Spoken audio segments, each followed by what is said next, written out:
শিল্পী আবুল সরকারের বক্তব্যের বিরুদ্ধে কঠোর ব্যবস্থা নেওয়ার দাবি জানিয়েছেন গণ অধিকার পরিষদ।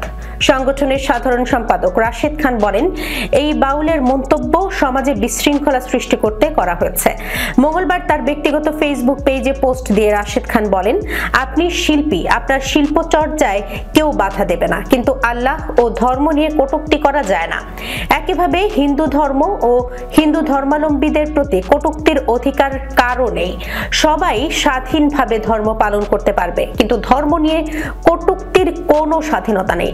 রাশেদ আরো বলেন, যারা বাউল আবুল সরকারের মুক্তির দাবি করছেন তারা আগে তার বক্তব্য শুনুন। সে সমগ্র মুসলিম সম্প্রদায়ের ধর্মীয় অনুভূতিতে আঘাত করেছে এবং বাংলাদেশের সাম্প্রদায়িক সম্প্রীতি নষ্টের চেষ্টা করেছে। তিনি বলেন, বাংলাদেশের আইন অনুযায়ী যথাযোগ্য শাস্তি দিলে ভবিষ্যতে কেউ এমন কটূক্তি করবে না। আমরা সমাজে শান্তি চাই, ধর্ম নিয়ে বিতর্ক বা বিভাজন চাই না।